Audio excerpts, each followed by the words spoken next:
Do you ever feel like your whole life has just been a dream and like all your memories were like you remember them, but it doesn't feel like you were the one doing them. It's like your life was somebody else's, but then only recently you woke up and now you get to live your life and it's no longer a dream. You woke up. Do you ever feel that? 'Cause I don't. I never felt anything like that at all. I'm doing cool stuff, like starting podcasts. Oh, yeah, no, can't exactly say that that's a great metaphor there, but yeah, we're just cool folks over here. That's of course, me. I'm Hedgie or Elena, depending on your level of familiarity with me, and we also got you. Your Q. Yeah, I'm M. I've been on here a couple times. You may or may not remember me from the Battle of the Blorbos podcast. Yeah, it's good to have you back here at Don't Know What to Do, everyone's favorite podcast for discussing the normal adventures of Ranma Saotome. And today we're discussing another normal episode. Nothing too stand out about it. Anyways, for no particular reason, happy Pride, folks. Yeah, this episode, a nice difference in our podcast is that your editing schedule puts episodes a lot closer to original release. Yes. So I could listen to the first Pride Month episode before recording this one. Yeah, very convenient. I can say that this episode, in contrast to the conclusions you and nobody came up with, is really weird. Yes, and I'm going to conveniently brush past acknowledging how I literally sometimes finish editing like the day before something gets uploaded because I keep putting them off. Yeah, that's why I edit 6 months ahead, so it doesn't I don't have to do that. Well, it's I think also doesn't help that I put 2 episodes per month, so I'm a lot more rushed to like get people on board. Is anyone free this week? Anyone? I'm doing 2 a month now. Oh right, you switched now. Yeah, I've been doing 2 a month since the start of the season. Yeah. You had to build the buffer first, though. Yes, I did do that. See, you're doing things responsibly. But yes, you conveniently heard some previous thoughts about Ranma and gender and all kinds of things associated with Rumiko Takahashi's vision, I suppose. Yeah, Rumiko Takahashi might not think about gender. Someone writing this episode sure was. Yes, and the fact that, like, we're here to talk about one episode. So to anyone that listened to the previous episode, that was like a general thing about like the whole series, the whole manga, and now we're just zooming into this one filler episode that I feel like I can't squeeze this in to any other topic. It will eclipse it too hard. It has to be separated. This is entirely relatively incompatible with Ranma's gender stuff in every other episode, because if you try to fit it in there, it's very sad. Yes, there are multiple ways to read the episode we're gonna discuss today, and none of them are compatible with how the manga presents things, as well as the rest of the anime, because this is one filler episode. And it's just, yeah, I actually tried to, like, dig up more information on, like, who specifically worked on this episode. And admittedly, I didn't search that hard, but I did search harder than I felt was necessary. Did you find anything? I'm assuming not. So, I did find a list of, like, animation directors and such, which will be relevant at one point. But the thing that I was most interested in was, like, the writers. And, like, it is so funny. Like, the first 2 seasons, you go on Wikipedia, you go on wikis, you find lists for, like, extensive credit stuff of who worked on which episode, And then as soon as season 3 starts, there's just nothing. And this is like the third season 3 episode. So like, I'm just scrolling down, and then the names just stop right before I hit this episode. Such a weird development that the commercially better faring seasons are the ones with less information on them available. Yeah. I even went so far as to look up the archive.org uploads of the Latin American dub, because in previous research cycles, I learned that whoever uploaded those ripped them from the North American DVD release, meaning those credits were in English and I could read them. And unfortunately, I then learned that, oh no, these are just general credits for the whole season that they tack onto every episode. I don't have any unique information for this one episode. Oh no. I just have a list of writers for the whole season. So, I bet if I did some digging on each of those individual names, I could maybe find something, but no guarantees. So I just kind of called it quits there. But yes, somebody working on this episode has put way more thought into gender than Rumiko Takahashi ever has. So it's like, it is one of those things that's a bit of a it's not like super common, but it occurs weird, but it's occurred more than once. The thing where you have a male mangaka has their little thing about their little autobiographical thing with their little cartoony avatars that all the mangakas do, and the male mangaka will have this whole thing about how they wish they were a girl, but can't. And it's like there's an odd number of them, oddly prominent amount of them, and it's like, oh, okay, what is happening here that a new one of these turns up like at least twice a year. I see you're also a fan of Oshimi Shuzo. I mean, I'm a fan of people posting them on social media. I've not read most of the actual attached mangas. But it's like, I feel like that this anime was the 90s version of that for someone writing this episode. Yes, there are so many instances where I have to remind myself, I'm like, it's 1989, okay? Like, it was a different time. Like, the LGBT scene, especially in Japan, was not the same as it is today. I can't just expect things to work the same, especially in, like, broadcast television. This episode is the one case where I'm like, no, there's no ambiguity here. Someone was gaying up that writing room. Somebody knew what they were doing. Like, no questions. Yeah.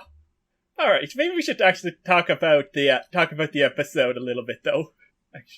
Yes. So, I have an interesting thing, or an interesting experiment. I said there are multiple ways to read this episode and analyze it, and I think that's evident by asking, how would you summarize this episode? How to summarize this episode?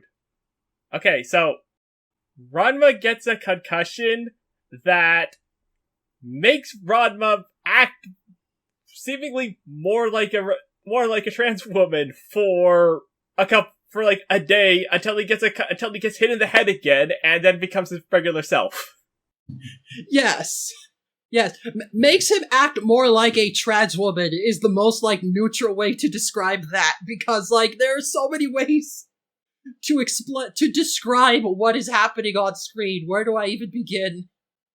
The only thing that we know for certain, we got the rock that transes your gender. How do you describe that? Yeah, I think on the Discord I called it the rock of concussed gender, because, that one, Ranma hits his head on that one rock, and that switches internal gender identities. Yes, this is like a Gilligan's Island episode of just like, whoops, bonk your head, now you're just a completely different person. And it's really weird, because, like, we open with him and his dad doing their, like, big martial arts sparring, and, like, he's getting tossed across roofs. And then during this, they mess up Akane's mess up the breakfast that Akane made. She gets mad and knocks him into the spring where he hits his head on a rock, and it's like for a brief moment, it's like that was weirdly real. That was really weird that there's consequences to Akane actually hitting Ranma. That's not how this is supposed to work. Honestly, that pond seems way too shallow. I feel it's a miracle no one's gotten hurt, given the number of times everyone keeps falling into it. Yeah, that's a very shallow pond. But also, it's like, up to that point, it's like, okay, this is a regular episode, and then when Ranma eventually wakes up, and we step forward, it's like, oh, okay, no, there aren't actual there aren't actual consequences of that. This is a funny amnesia episode. And then I'm like, oh no, it's something else entirely. It's not a funny amnesia episode. It's a different kind of. But yeah, that's the setup, and there's a lot to unpack here. So like, this is just the trans episode. I said there are ways to describe it. My favorite way of describing this episode is to call it the episode where Ranma turns into a girl. Yeah. Because if you've never seen it, that just sounds like I'm describing every episode. But if you have seen it... That sounds like you're describing any episode, but no, you're actually completely correct. If you know the episode, you know. It's this one. Yeah. I remember, like, I've said before that, like, before starting this podcast, just out of curiosity, I searched to see what other people were doing with Ranma and, like, podcasts and YouTube. And there was one in particular. I unfortunately forget its name because it's been, like, 2 years now at this point. But there was a queer podcast that would, like, discuss, like, queer-coded episodes of things. Because there are so many things where it's like, no, this is the episode. This is the one episode where you could talk about this. It's, and like, they did one on Ranma, and they didn't do this episode. So that immediately told me, oh, these people, they did not have the full list to work from if they picked a different episode than this to discuss queer themes in Ranma. I mean, if you're trying to be, like, more broad about queer themes, but, like, yeah, this is the most overtly trans episode, and it can't be any other ones, because Rumiko Takahashi doesn't think about that, and neither should you. Yeah, and it's just so fascinating.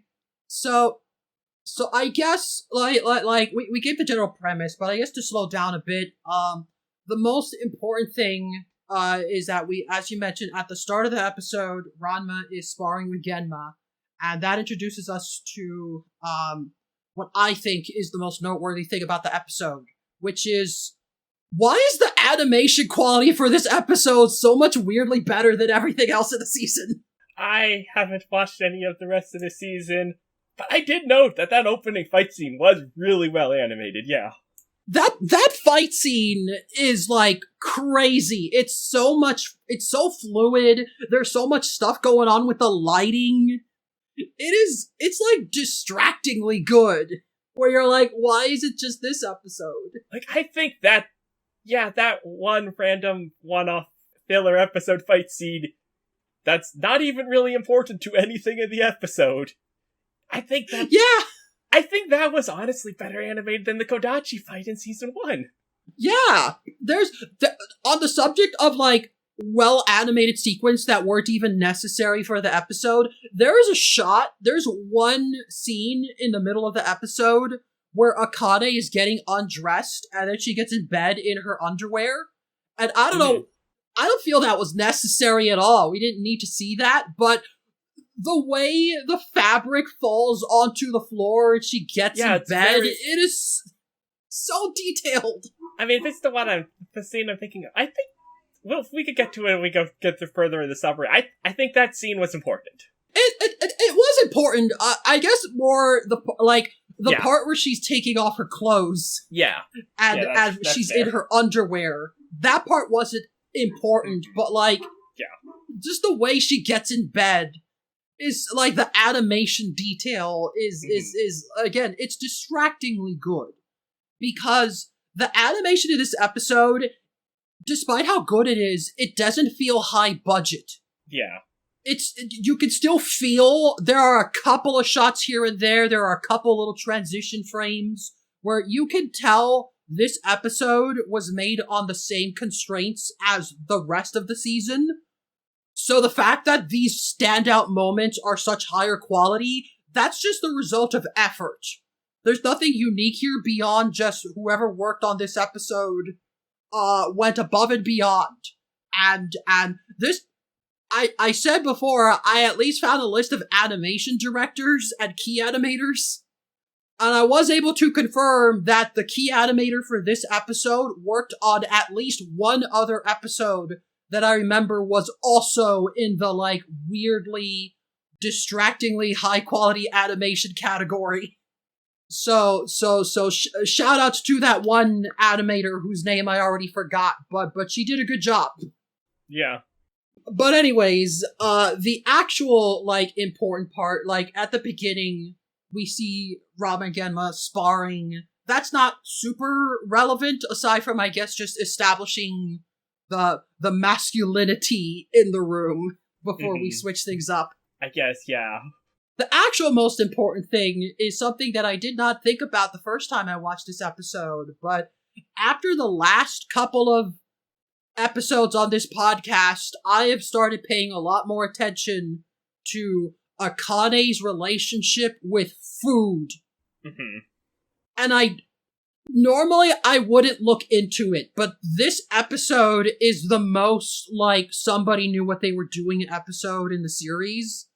Mm-hmm. So I don't want to just ignore the fact that, like, the fact that this episode begins with Akane's food being rejected feels very fitting. It does feel very, very pointed there, yeah. Like, at this point, we've seen multiple examples of how, like, cooking is important to Akane as a symbol of femininity. And as I've discussed previously on this podcast, we know that this is a recent thing for her. The first time she cooks in the series, they act like it's the first time. She doesn't have any investment in food and cooking until it's presented as a way of affirming her femininity, of proving her femininity and getting that validation she craves. And then it suddenly becomes an important goal.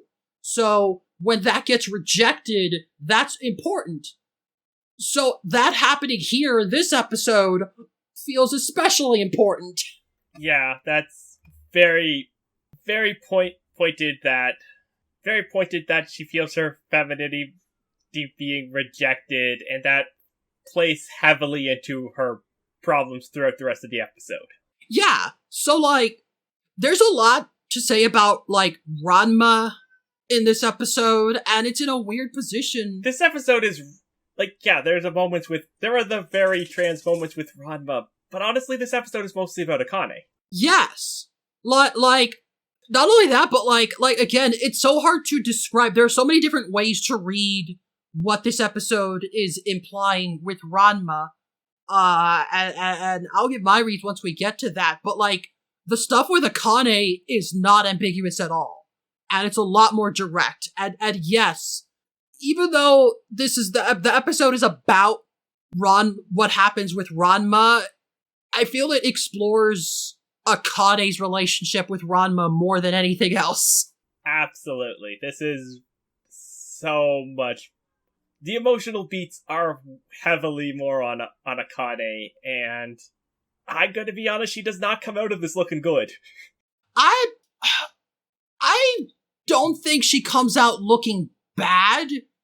There are definitely some moments that are, like, questionable, but, like, it definitely humanizes her more than a lot of things. Yeah. Like, even the moments where she's making questionable decisions are incredibly relatable, and you can say a lot about her, and those are I prefer those as opposed to, like, there are moments where she'll just yell at Ranma for no reason other than to be like the nagging housewife trope of just, she is here to create conflict. Yes, She's here because of a wacky Threes Company misunderstanding where she thinks Ranma's flirting with some girl and she gets upset. And that's expected. But these aren't like misunderstandings. These are real moments from her. They are. Yes. I agree with that. Even the less positive interactions, I'm like, oh, this is definitely interesting. I'm just saying, some of the scenes come real close to a trans widow's post. Yeah, it is interesting. I guess one last thing before we start just summarizing the whole episode. Mm-hmm. I think it's good to kind of establish what is the established relationship with like everyone in Ranma's gender up to this point. Because I've had some thorough discussions and some less thorough discussions depending on the character. Mm-hmm. But like, as I've said before, Akane is kind of a mixed bag. There are times where she's incredibly supportive of Ranma and gender stuff, and there are times where she's incredibly rigid, where she's the most expecting of him to adhere to gender norms for the sake of validation. Because that's kind of the crux of their relationship in both of those characters individually. The way I felt she came across here really is like, she doesn't care about the physical transformation so much. That's whatever. She is entirely that's just entirely background noise to her now. Yes, definitely. But as long as she could view Ranma as a man mentally, that is what mattered to her in the relationship. Yeah, there are times where like I definitely feel that is the distinction. And again, to be fair, most of the examples I can think of are from filler. The manga doesn't do it as much, but there are always exceptions. Okay. And there are still times where, like, even Akane comes across as, like, unnecessarily, like, critical of Ranma expressing himself in a more feminine manner. Okay. And that just happens more in the anime, because as we discussed previously, the anime has more instances of Ranma presenting femininely in public. Yeah. You've heard the ice cream discussion. I've heard the ice cream discussion. Very important. There are more of those moments in the anime version. They didn't come from nowhere, though. And so, like, yeah. As I've said, I feel like the crux of like, Akane's mindset is that, like, she needs the trad wife aesthetic to validate herself. Like so much of her character revolves around, like, she wants the validation, she wants to prove that she can be feminine, and not make any compromises, and so much of that is about her upbringing and the people around her, and, like, constantly being told of what she can and can't do. And it's always very relatable when explored. Like, Akane basically wants to prove that, like, yes, she is a super powerful martial artist, people call her a tomboy, but also, she can still be feminine. She doesn't have to choose. But she needs to prove that she can be feminine. She needs to establish that she can still fill this wife role, mainly because it keeps getting challenged. Ranma challenges her ability to do that. He says she's not cute. He says she's not sexy. He constantly points out when she's bad at things. And Akane hates that. She needs validation. She needs to establish and prove to herself that she is capable of doing these things. And creating that relationship with Ranma is part of that. There is an irony here. Ranma basically does get to some degree, excel at both physically with no effort, and I think that, at least implied from this episode, there is a little resentment there. Yes! Because this is not really a thing he cares about, and it happened entirely by accident, and she has to work very hard for this. Yeah, again, I think that's what makes the little breakfast scene so important. She works so hard to make this food and be accepted as, like, being good at the thing she wants to do, and is constantly rejected by the people around her, by the people closest to her, and, like, it just comes across as so effortless for Ranma. Ranma gets to do the thing she wants to do. Ranma, like, I guess this segues to the next thing of, like, other characters' relationships with Ranma. I am fascinated by Genma's relationship with Ranma's gender, and how you can compare that to Son and his relationship with Akane.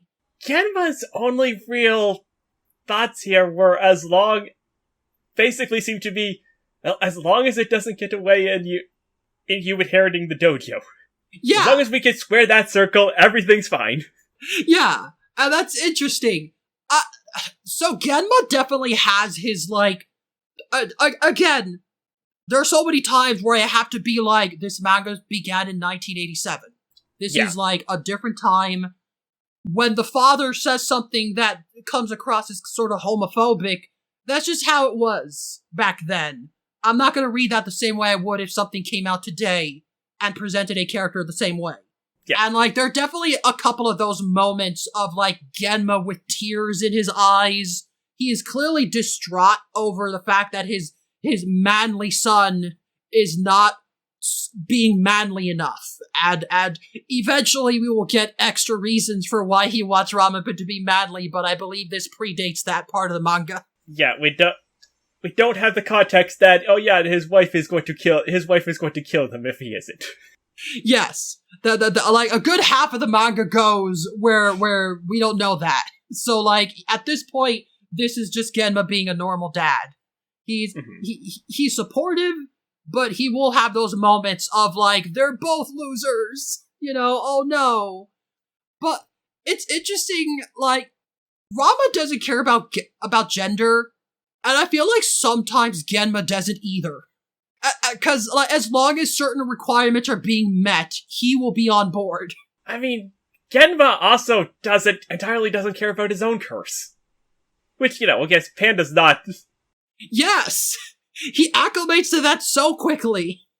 He gets used to things very fast. I think maybe the best example of Genma's relationship with Ranma and gender is, there was an arc in the manga where, Tachiwaki Kuno, age 17, gets this magic wish-granting sword, and of course, Ranma's like, yo, I need that sword, I can fix my curse with it. But unlike previous instances of something like that happening, Genma got involved in that arc. So now Ranma and Genma are working on this plan for Ranma to seduce Kuno and go on this, like, romantic date to steal the sword. And all the while, Genma is helping Ranma pick out these cute dresses and be like, work it, son, you can do it! I believe in you!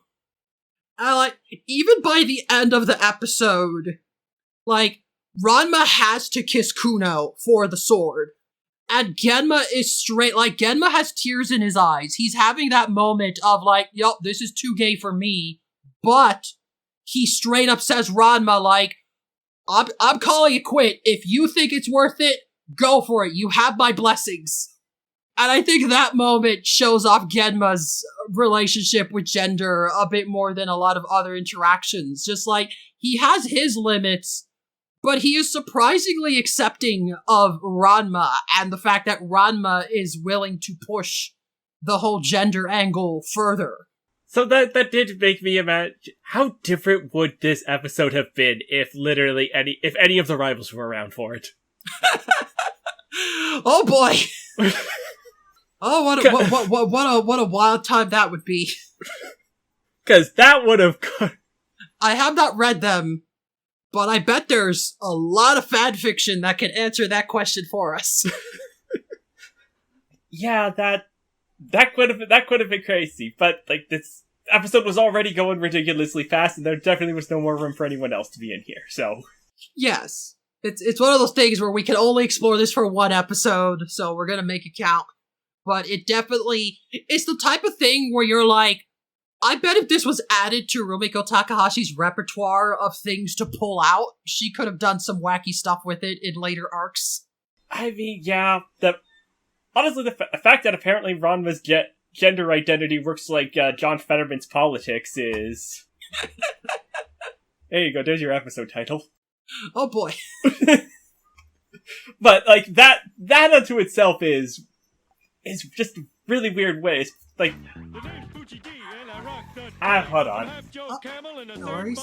I'm the Kung Fu hippie from Gangsta City. I'm a rapping surfer, you the fool I pity. Oh, baby.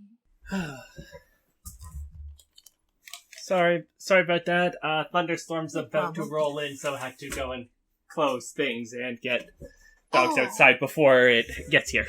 Aww, doggies. Right, yeah, so I haven't watched that much. I haven't gotten enough of a good impression of who Son is and what his thing is, but it was very funny that, like, they were both very upset about Ranma, like, being all like, no, I don't like martial arts anymore. I want to do girl things, and that immediately prompted them to try to change him, and give us the first dysphoria scene. Yeah, we'll get to that. But the fact that, like, shortly after that, they're just like, when Ranma and Akane make up somewhat, they're like, oh, well, you know, I guess Akane can run the dojo. This is fine. Yeah, they eventually realized that gay marriage also counts. This still counts. They'll still get together. That's all that matters. Like, that was just very cute. It is noting, there is a specific scene, when the dads are trying to force Ranma back to being masculine.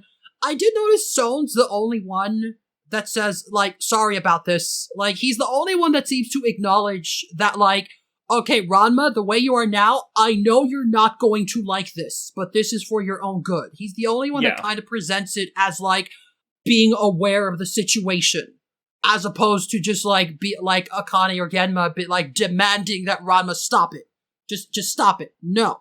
So Son's kind of the only one that's like, listen, son, this is how it's gotta be, okay? This is... You know, again, we'll get to that scene when we get to it, but, like, I did find that noteworthy, and Son is way less involved as a parent, so we get way less insight as to him, but, like, it is nice when we get to see him and Genma have different reactions. Even if they come to the same conclusion, their journey there feels slightly different. So I do like that sort of getting mildly explored. We don't see a lot of Son's relationship with Ranma in any way, really. But I guess, so with all that set up, so the episode begins with, as we said, the rock that trances your gender. It's just by pure accident, Ranma bumps his head, and I guess this is the part where we now have to sort of analyze what is happening, because I feel there are multiple reads of this, of, like, why is Ranma behaving this way, and my initial read is, like, Ranma basically develops a new personality.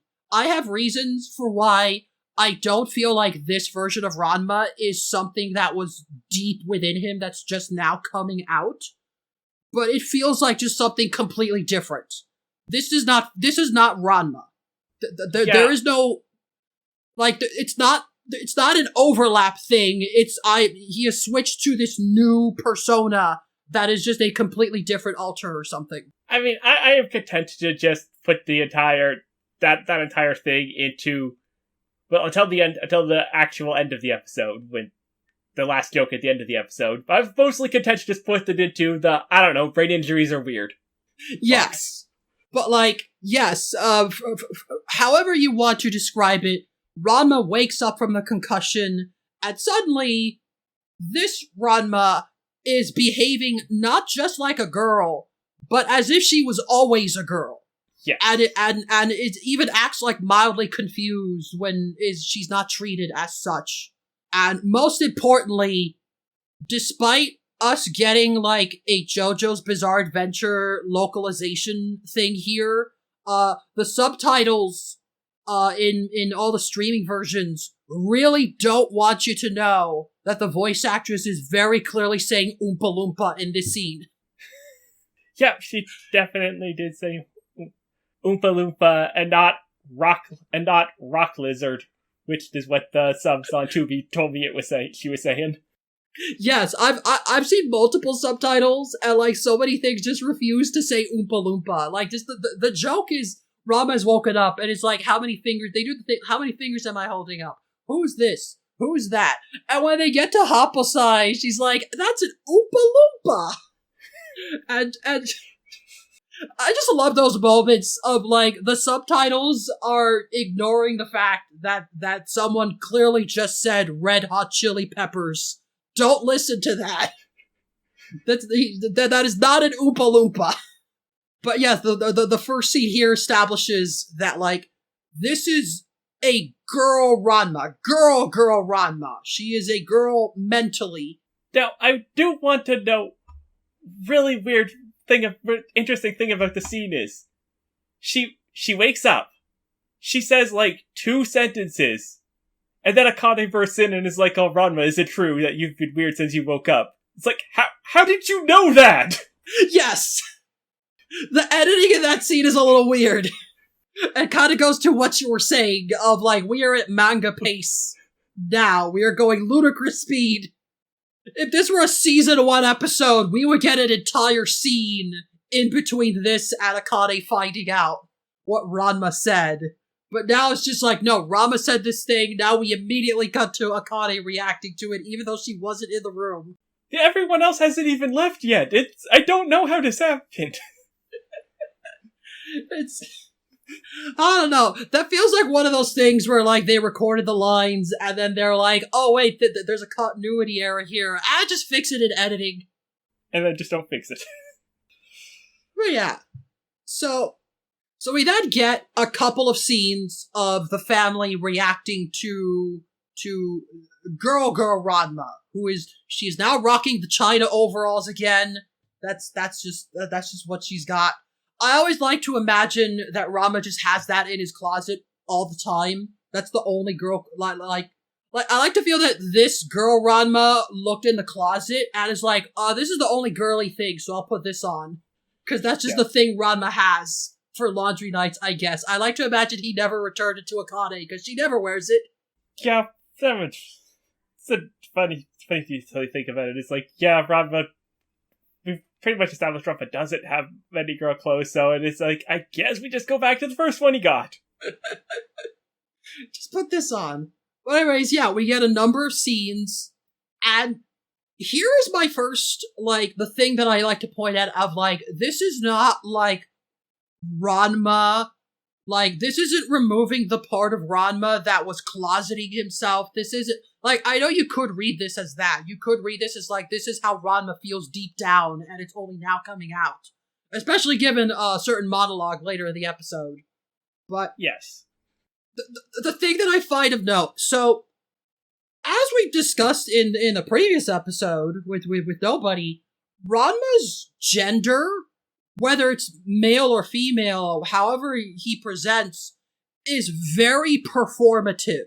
Yes. And this whole episode feels like this Ranma is performing femininity for the same reasons that Ranma performed masculinity under normal circumstances. Because, like, the first sign is, like, she volunteers to help Kasumi with the chores, and then she gets embarrassed because, oh no, ew, boys' underwear, that's icky, oh no, that's inappropriate. And Akane has to point out, Ranma, those are your boxers, these are yours, you wear these, just shoving them in his face. I do want to point out that she is wearing those at the end of the episode. That is the same underwear. That's the same pair of underwear. Those are the sleeping shorts. Those are Ranma's pajamas, basically. Yeah. But like yeah, that's like that is noteworthy. Of like, there's that, and then in the very next scene, she talks about how she does not like martial arts, she does not like violence, and she would prefer if she could do something else, like, flower arrangement or whatever. And I just find it interesting that it's like, she's basically saying that, like, she doesn't want to do martial arts because it's unladylike, and she would rather do something that is ladylike, something that is more appropriate for her. Nowhere in her dialogue does she imply that, like, she loves doing these feminine things, but No. she treats it more as, like, this is how it should be. I am a woman, therefore I should be doing these things instead of martial arts. Yeah. And that's very different to, like, if this was some part of Ranma deep down being unlocked. Because that's... Ranma, similar to Akane, is all about validation. And there are multiple elements to this, given his upbringing and the way people treat him. And in a lot of ways, I guess you could say that Ranma is a lot like the cast of Danganronpa 2 Goodbye Despair Academy, as we all know. So, have you played Danganronpa? Not really. I watched an LP of the first game forever ago, but I don't remember. I never recalled most of it. My Danganronpa knowledge is very much secondhand. So, like, Danganronpa is one of those things where I'm like, wow, what a fun and interesting premise, absolutely hindered by the fact that the main target audience is wacky otaku children who love anime. Yeah. Cause there's so many interesting things about the setting and the characters that I know will never get explored. Because that's just not what the target audience is about. Mm-hmm, But, like, there's still, like, there is one scene in the entire video game franchise, and also a visual novel that I once read via, like, piecemeal fan translations, because there were 2 incomplete fan translations, but they both conveniently translated different volumes, so I could go back and forth to read the whole thing via Google Doc links on a Tumblr post somewhere. This is how I had to read the series back then. But there's that and one scene in the second game that are the only times they acknowledge a really interesting theme that is always present, but they don't really talk about it. That being the concept of, like, being trapped by your own talent. Cause the Danganronpa series is about these kids. They are the super high school level kids. They are the ultimates in their fields. They're the best of the best at what they do. And that's the whole setup. They're all the best at something. Yes. And like I said, that one scene in the second game and in one of the light novels are the only time they kind of acknowledge this thing of, like, when you're really good at something, that changes the way people treat you. Everyone expects you to do that thing because you're good at it. And your options are to either lean into that, regardless of whether it's what you want to do, or to reject that and focus on your real passions, knowing that you will never receive the same validation and attention that you do doing the other thing, because people don't care if you're not the best at it. And I just find that concept so fascinating. Yeah, I can see that, yeah. And, like, that absolutely describes how I read Ranma. I don't feel that Ranma, like, dislikes martial arts. He genuinely has a passion for it. But I feel like a lot of that passion stems from the fact that he is good at it. He has the exact, like, upbringing, personality, physical traits, etc. to excel at this thing. And excelling at it is how he connects to people. It is how he receives validation and affection from the people around him. And if he fails to perform properly, people get upset. If he fails to be a good martial artist, if he fails to be masculine enough, like, there are actual repercussions for that. Again, Akane does occasionally get her moments where she does not like it when Ranma is failing to perform his half of this heteronormative relationship properly. She needs Ranma to do that. So, like, on the one hand, like, Ranma does like martial arts, but it's also a case of, yeah, I do feel he's kind of trapped by his talent. That makes sense, yeah. I feel like this version of Ranma is basically, like, she doesn't spell it out, but it feels like her philosophy is that, well, I'm a woman, therefore me being good at martial arts won't give me that validation. That is not how I will obtain the attention and companionship I desire. Therefore, I need to be good at something more appropriate for me, something that will give me that validation, which is something feminine, because that's what women should be doing. Mm-hmm.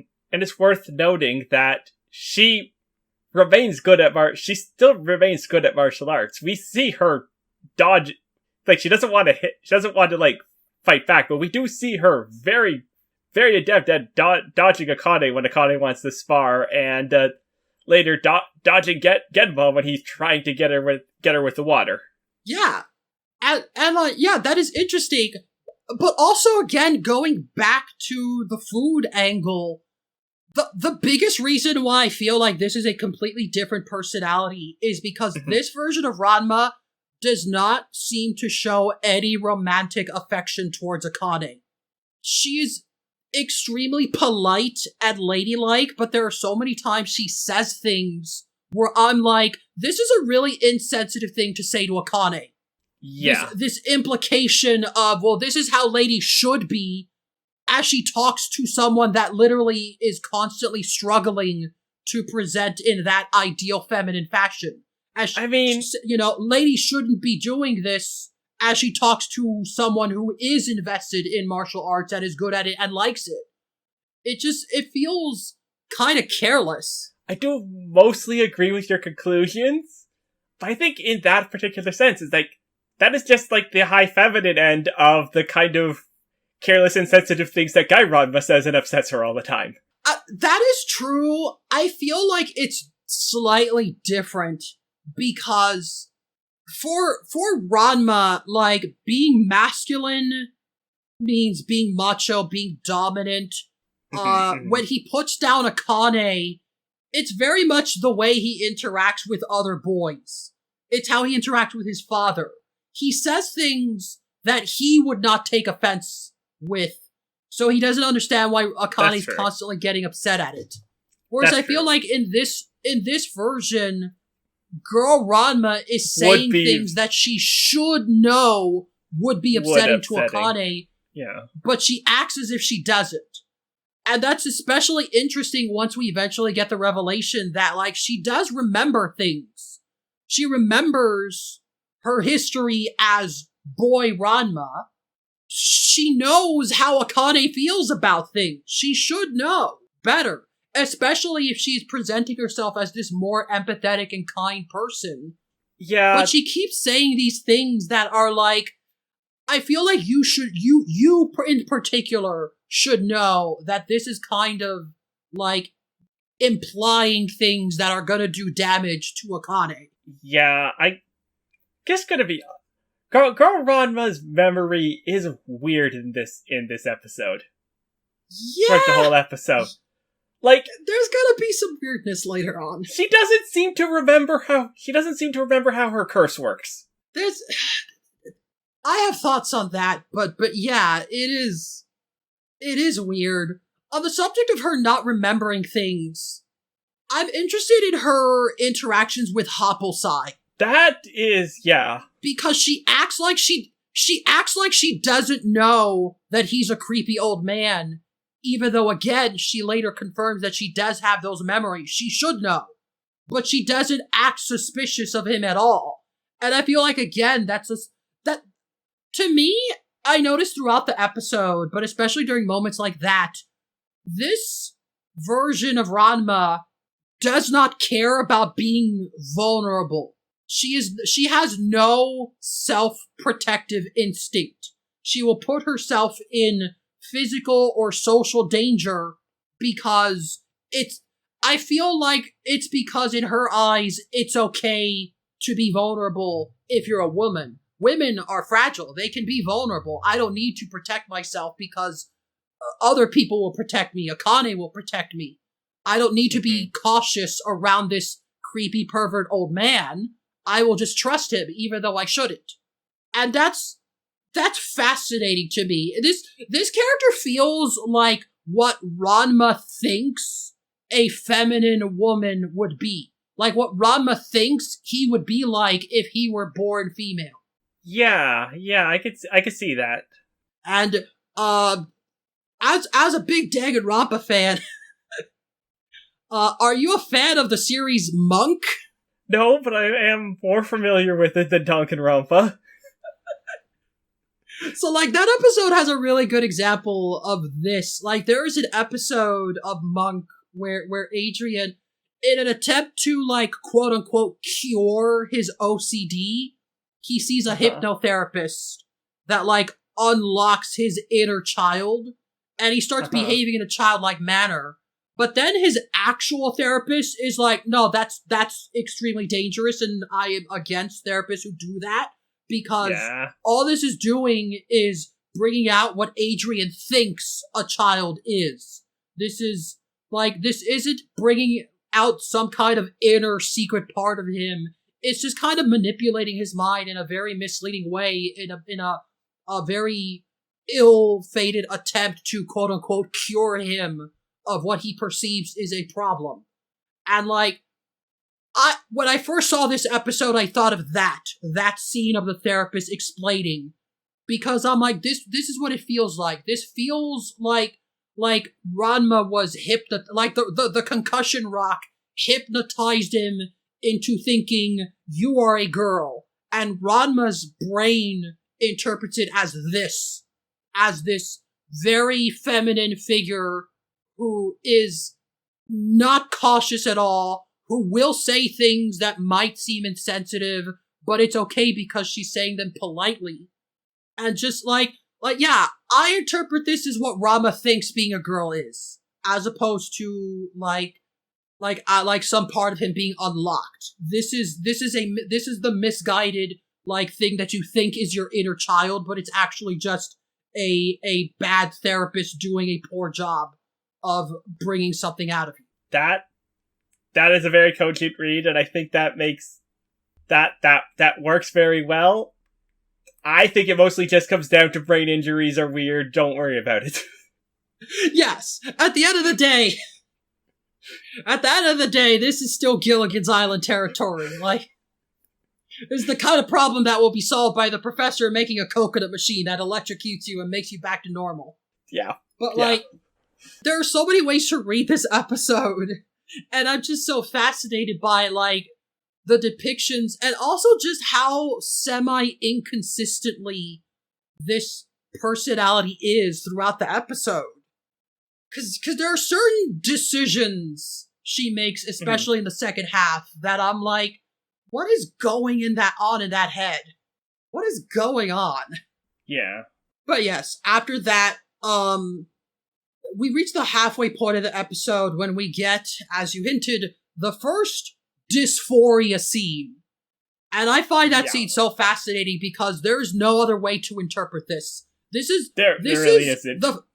That's like the first scene that made me go, oh, whoever wrote this knows what they're doing. They know this experience. Yeah. Cause, basically, they splash Ranma with hot water, thus turning her into a boy, but mentally she's still the same person, and her reaction is so gut-wrench. It is so real. Yeah, this is like, at this point in the time of the episode, I literally thought that, okay, no, this Ranma does not have other memories of this. She doesn't remember about the curse, and it's like, oh, it's not only just the force, it's that she's surprised by it. I feel like, again, like, she behaves in ways that don't make sense. For someone who has the memory she does. Yes. And I write that off as the thing I said about, like, not being cautious. She didn't think about the fact that she can't transform, so when it happens, it catches her off guard. And, like, I think it's less of her being surprised and more just, oh, this is hitting me in a way I didn't expect. I didn't think about this. Okay, yeah, okay. And neither should you. But, like, yes, when she gets splashed and is a boy, and again, this is the moment where Son apologizes. He's like, sorry about this, but this is for your own good. Like, again, the only person to acknowledge that, like, she's not gonna like this, but, like, we need to get Ranma back at the end of the day. We listen. I know we all love Tuvix, but we all like Second Kasumi. But, like, we gotta think about this. So yeah. Also, I've listened to this. I've watched this episode in 3 languages now, and I gotta say, I love the English voice actor for male Ranma doing this feminine voice, and the way she, like, does the little cry as Ranma runs away in tears is so good. I'm a big sucker for a good fake cry. I only watched it in Japanese because Tubi just has Japanese with subtitles. But I really like the voice actor's performance in there too. You could really hear this is a really particular and convoluted to explain, probably convoluted to explain in terms of direction role, and like I feel he did a pretty good job. Yeah, this is why I hate when, like, cartoons do, like, a Freaky Friday episode, and they just have the voices swap instead of having the actors, like, impersonate each other. Yeah, and you don't have... Yeah, that's always fun. That's always more fun. Yeah, cause, like, the voice actress for Girl Ranma in either language, she gets so many more chances to flex off her different, like roles that she can perform. There are times where Ranma will present more feminine for the sake of tricking people or something, and, like, you see that range. But male Ranma rarely gets those same moments, so this episode is a good excuse to show that off. Yeah. Of, like, no, now it's the opposite. Now this voice actor gets to impersonate the other one and show off how good they can do. And in all the different languages, that's just fun. I think any instance where you let voice actors just play around with their roles, you're likely to get good results. Mm-hmm. Mm-hmm. Yeah, you let them have some experimentation there, because it's art, and you're like you want to, like, stretch it out a little bit here or there. Yeah. Yeah. So that's the midway point of the episode. We get the commercial break, and when we cut back, we get the most baffling part of this episode to me. And that's the fact that, like, Girl Ranma is presenting as if she is trying to pretend that it doesn't bother her being in male form. Mm-hmm. And, like, we get the scene where, like, they're having dinner, and everyone's just kind of looking at Ranma, like, waiting for a reaction until she's like, I'm done, thank you very much. And, like, I love how even Hopplesai looks concerned in that scene. Everyone except for Akane sees what is happening. Everyone is very much like, Ranma is not okay here. Yes, they're like, the problem has not been solved. It is very apparent. Except for Akane. But Akane doesn't act oblivious. She acts like she's in denial. And that's a very different thing. Because she doesn't act like she normally acts around Ranma. She acts like... She invites Ranma to go shopping with her, which she never does. Mm-hmm. But it feels like she is trying to confirm to herself that, the problem's fixed now. Everything's back to normal. We can do normal things now. He's back to being a boy, so problem is solved. Hey, Ranma, let's go shopping together. You can hold my bags for me or whatever. Even though she never does that with him. Like, she's not... Like, she is very clearly ignoring the fact that this Ranma is not comfortable in a male body. Yeah. And, like, you could interpret that as, like, well, it's not ladylike to complain.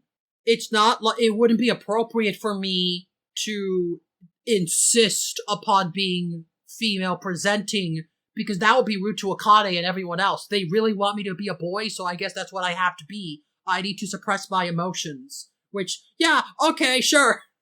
That makes sense if you're trying to be feminine.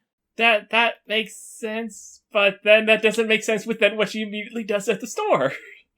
Yes, immediately after that, like, she then starts presenting as feminine while in male form in ways that are like, okay, do you want to bottle it up or not? What are you doing here? There's the scene where, she's getting ready, and Akane's also confusing here, because, like, she's like, Ranma, hurry up, we're gonna be late, but, like, Ranma is changing in her room. What does she think he's doing in there? What clothes does she think Ranma's gonna find in that room? Yeah, it's not...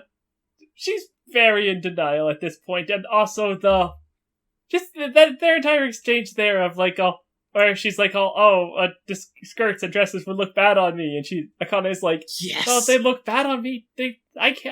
Sometimes they look bad on me too, and it's like, okay, on what level do you think that that's a thing that is helpful to say in this moment? In any direction. Yeah, that whole exchange has so many layers to it, where first things first, Kane hears Ranma crying, goes in. Ranma is upset because none of these girly clothes look good on her in her masculine form. And it's like, okay, again, Akane, what were you expecting? This room only has your clothes in it. What did you think Ranma was changing into? Yeah. Second is, Akane tries to be like, well, they don't look good on me either. And I think that's interesting when we get into, again, the whole thing of, like, Akane is constantly having her femininity challenged. Mm-hmm. In a way, you could say, like, Akane is, this is the first instance of Akane kind of letting it slip that she knows this is a different Ranma. She knows this is girl Ranma, because rather than saying, well, why would you wear those clothes? You're a boy, she instead tries to relate and be like, well, they don't look good on me either. Like, this thing of, like, well, we share that in common. So don't let it, get to you. This is just a common experience. That's just how clothes work. Sometimes they don't look good on you. It sounds like she's trying to cheer this person up. Like, she can't help herself from just trying to be nice, even if she's not always good at it. Mm-hmm. But, like, then... So she says that, and then Ranma's response is the second instance of this writer knows this experience. Because Ranma's like, well, that's easy for you to say because you're a real girl. You don't know, like, I look bad in everything. And I'm like, ooh. Yeah. That is, oh boy. Oh boy, there's things to unpack there. That line invokes some thoughts to some young viewers in the early 90s, I am sure. Yeah. Oh boy. Yeah, like, that's just like the line that it just cuts right to the heart of an experience of so many trans people that it's like, yeah, okay, it's not impossible you stumbled on this by accident, but... Yeah. Again, at the end of the day, this episode really is just about Akane's relationship with Ranma. Because whether she realized it or not, she did try to relate to Ranma in that moment. Mm-hmm. And it immediately got rejected because that's not what Ranma wanted to hear. But it's technically what Akane wants.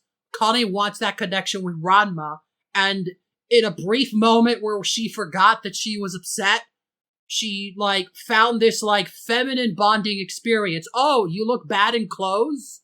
So do I. I also get body dysmorphia when I look in the mirror sometimes.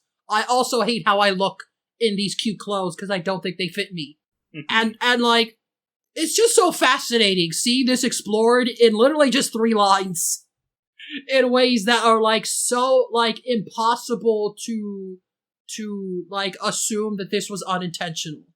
It could be, maybe. I highly doubt that.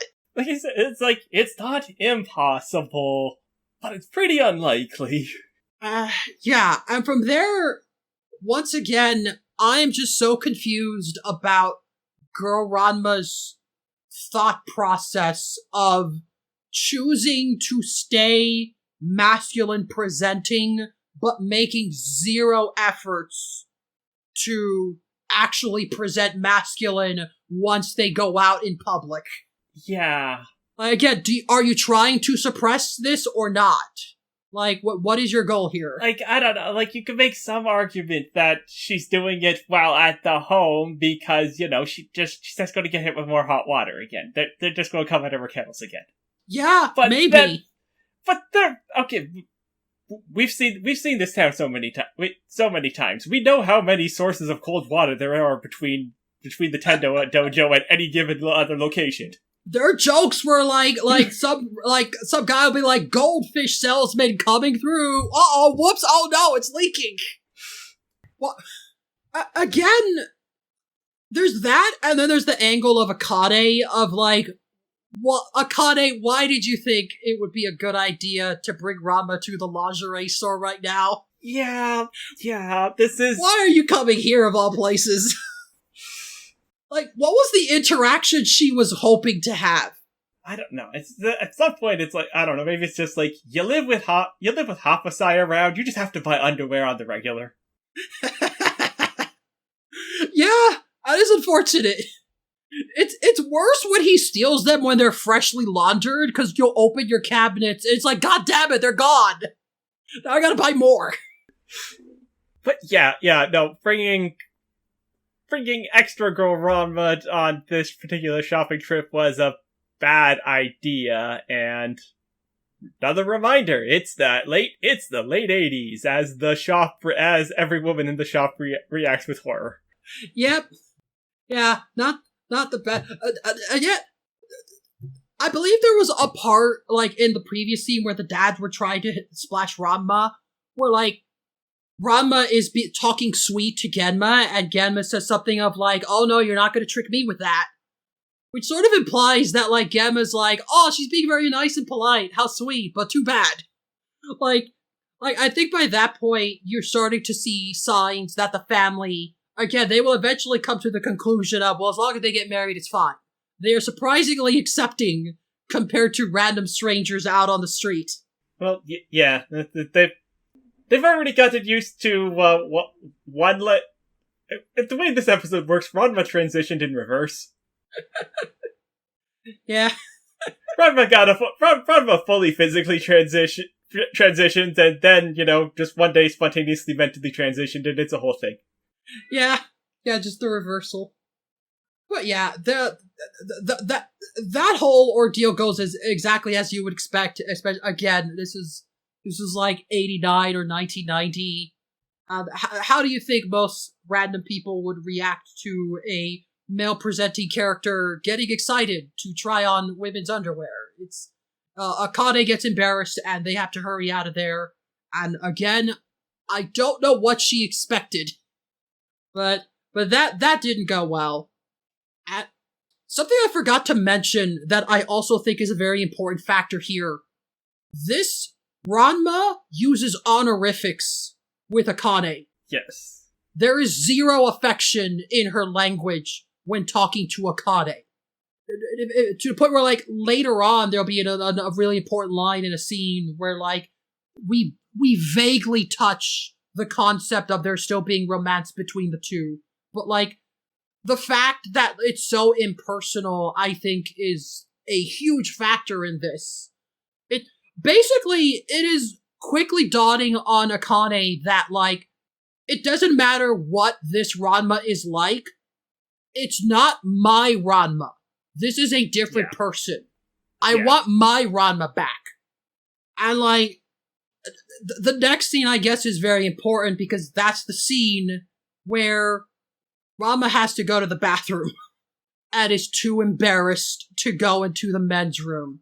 Yeah. So Akane finally concedes and splashes Ranma with water so she can use the women's room. And then what happens after that is even more fascinating, because then she takes this Ranma to go dress shopping and buys her a pretty white dress.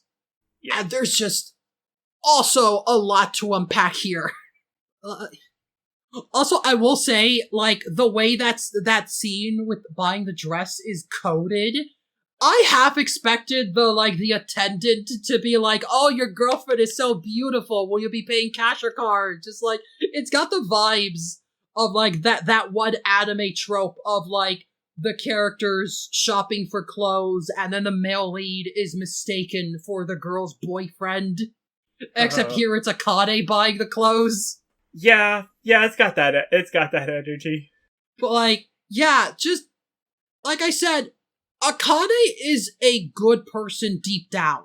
She, she was clearly in denial, but she had those moments of kind of connecting to this Ranma. She recognizes that as upset as she is, she doesn't want to, like, hurt this person, whoever this is. This isn't Ranma, as far as she's concerned. It feels like she's finally accepted, like, well, this isn't Ranma, but whoever she is, I'm not helping by forcing this onto her, so I guess we'll just get her regular clothes. I guess I'll just let her get splashed with water. Let's get some ice cream after this. That'll be better. And then we get the ice cream scene, which as established, ice cream, very important to the anime. Yes. Yeah, ice cream, very much the girl Ranma thing. This scene is just so fascinating. This is where she gives the whole thing about the memories, right? Yes. Yeah. And I just find it so fascinating. Well, first of all, as I discussed in the previous ice cream discussion, I just find it interesting that, like, Ranma still drags Akane to get ice cream. Ranma cannot go to the ice cream parlor alone. Ranma needs to turn ice cream into a social event. Or, in other words, Ranma needs to turn femininity into a social event. And it's interesting because this scene feels like it's happening in reverse. Akane takes this Ranma to get ice cream so that she can then ask questions and just talk things out. This is Akane holding out an olive branch of, like, okay, let's talk. Yeah. And I think that's so interesting. Good use of ice cream. Good use of the ice. Good use of the ice cream, which, established thing in the show. So, yeah. Good work there. Yeah. So like, a lot of things are said in this scene, but, like, the important part, and I think this is interesting, Akane asks, so do you remember about us? Like she's actually trying to figure out the logistics of, like, okay, this is a different person. How much do you remember? How much of the old Ranma is in there? Which is, good to ask. This is the first time anyone in the episode sits down and talks to this Ranma to get this information, rather than try and force her to be a different way. Yeah, you really think this would be something that got broached earlier, but no, whatever. We're, like, a little bit over halfway through the episode, we're finally getting to it. Yeah, and this is why, even though Akane had some moments where it's like she doesn't come across looking good in this, I feel overall the episode does establish that Akane is, she is definitively the most empathetic in this episode because she's the only one that sits down and tries to talk to Ranma. She's the only one that tries to understand the situation. Even if her reaction at the end of the episode is more negative, the fact that she is making efforts to, like, meet Ranma halfway before coming to her conclusions is, like, that's more than any of the other characters did. Akane is clearly trying to be a good person here. She's clearly recognizing the potential harm she could be doing to someone and is trying to diminish that by just, like, okay, you've got the dress, you're in girl form, we got some ice cream, we are just two girls hanging out, now let us talk. Go ahead and tell me how you feel. But the other thing of note is the way she phrases her question. She phrases it as, do you remember about us? Yes. She is trying to establish, is our relationship still in there somewhere? Everything else, it's like, I don't know, but, like, do you remember me? Do you remember our history together? Do we still have the connection we had before? I feel like if she had received a different answer, there could have been ways to convince Akane that, oh, this isn't too bad. I can make this work. But that's not the answer she got. No, this is another case of girl Ranma being kind of a bitch here. It's, so, well, at the very least, she was asked this time to give her honest feelings. You can't blame her in this one, but like, yes. The way she frames it was... Yeah. Not great. I definitely think there's a worse example later on, but yeah, in this one, it's when she gives the dream speech, the one I referenced at the start of the episode. And that's the other of like, okay, there are real experiences that influence this script. I refuse to accept anything else. Maybe it wasn't the writer's experience, maybe it was someone they knew.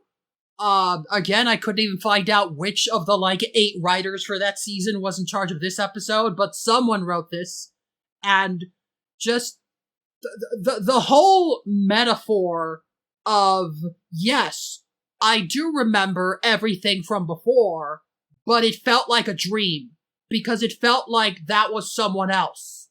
I remember doing these things, but that wasn't me doing them, and now I'm awake.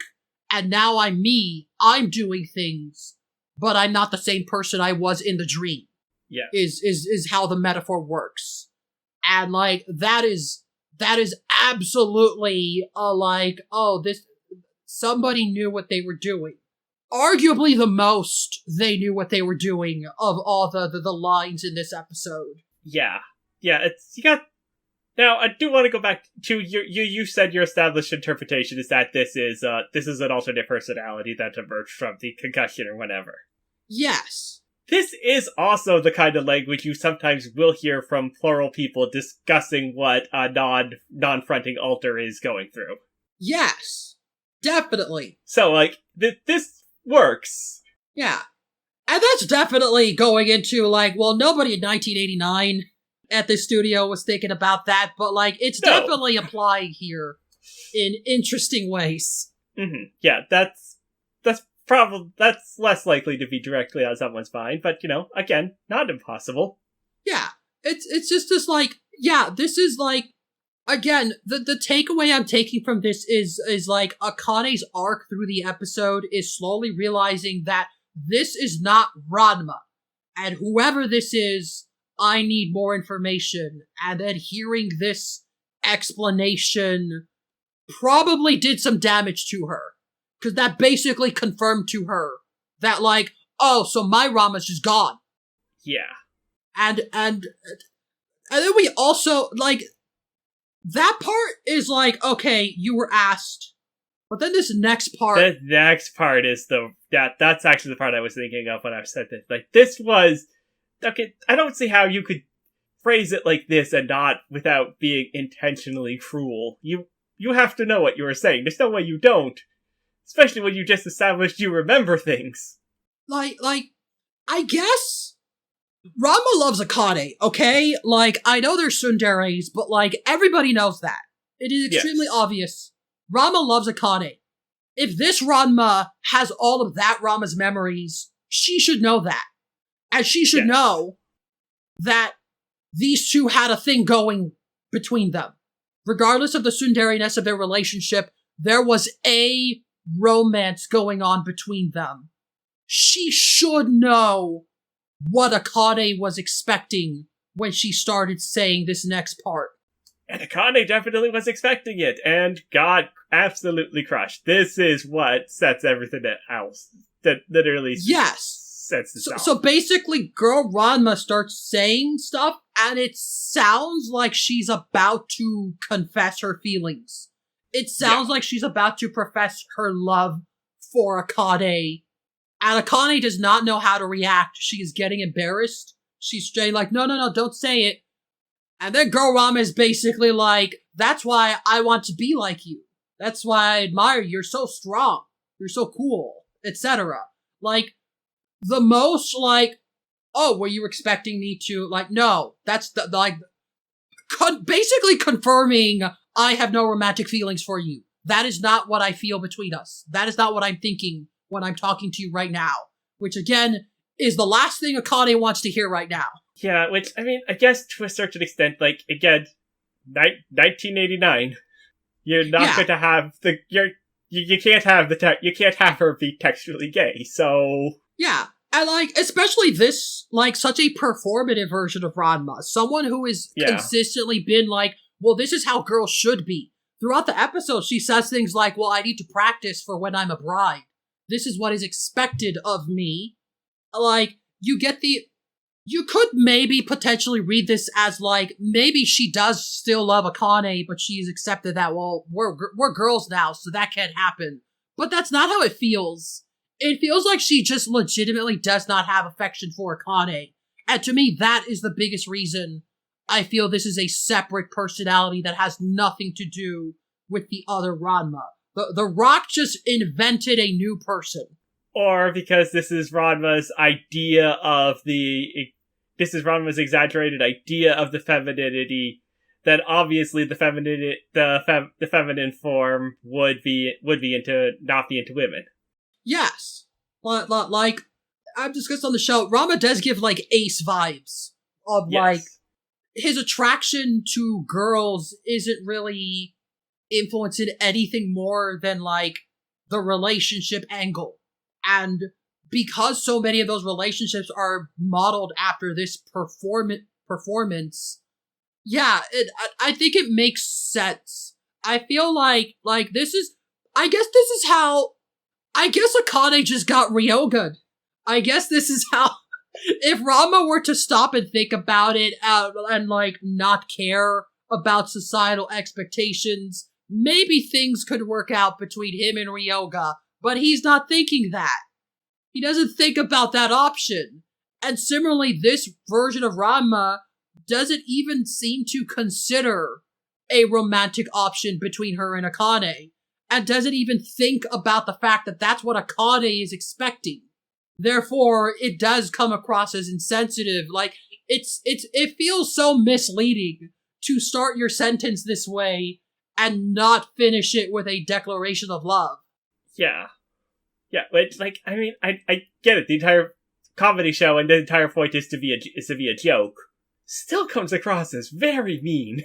Yeah, like, again, similar to, like, Akane, the next scene, I feel both these characters will be very mean to each other. Yeah. But, like, again, even when they're not being presented in the most positive manner, it is still very relatable.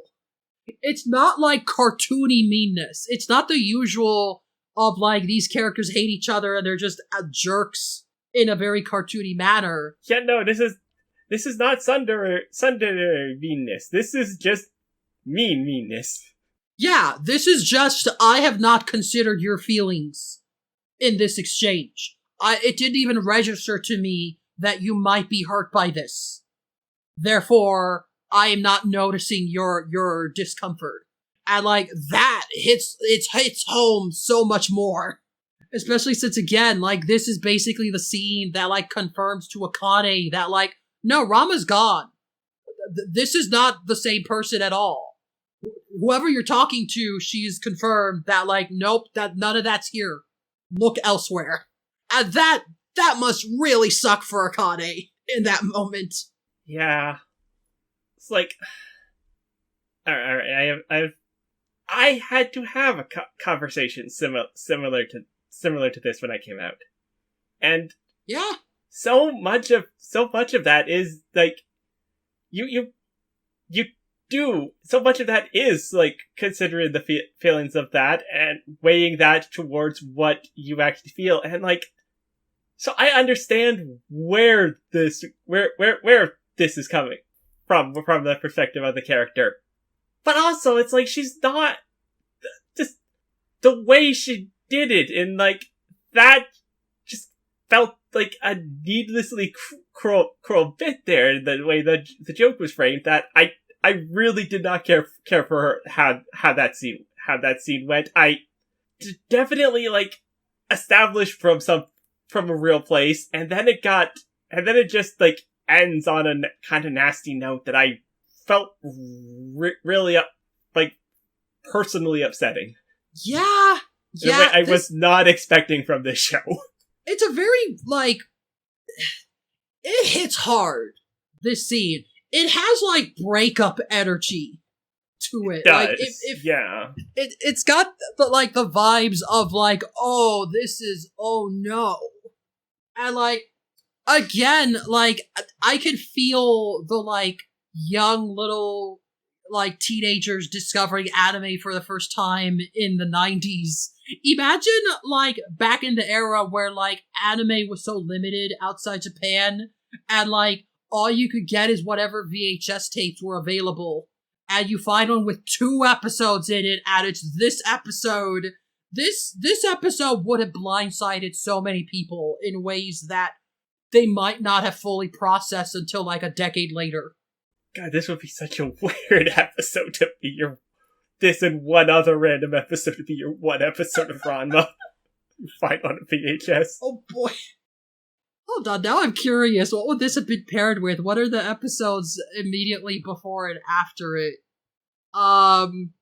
There's the episode where the Jusenkyo assassins come to, like, tie up and attack everyone with wacky shenanigans.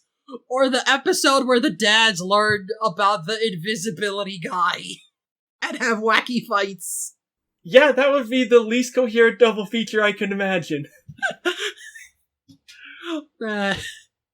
Getting only 2 episodes in one tape sounds so excruciating.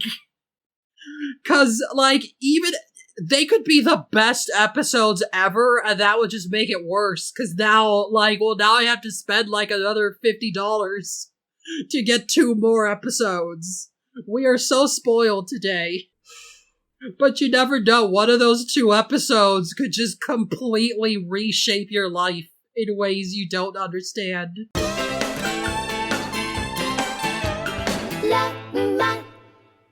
Hey folks, Lena from the future here. Just wanted to confirm for anyone curious, this episode was paired off with the invisibility episode, and just wanted to share through my quick research, the VHS volume that included it was called Pretty Womanhood.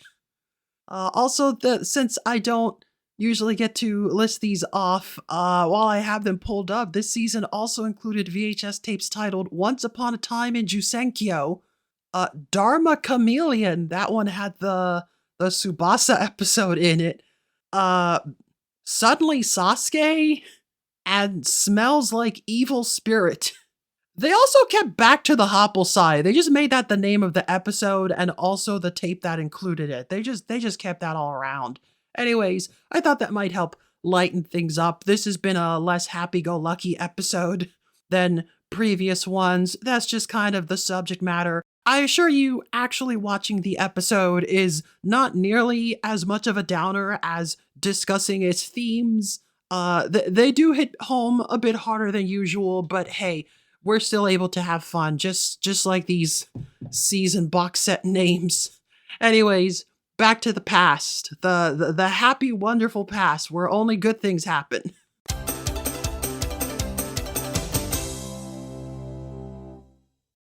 So I guess you did say this was like halfway through the episode. We're actually way closer to the end than you might feel. But again, that's manga pacing for you. Yeah. We get the next couple of scenes. I was really interested at first, where, like, basically, Ranma knocks on Akane's door and is like, I'm scared. I don't want to sleep alone.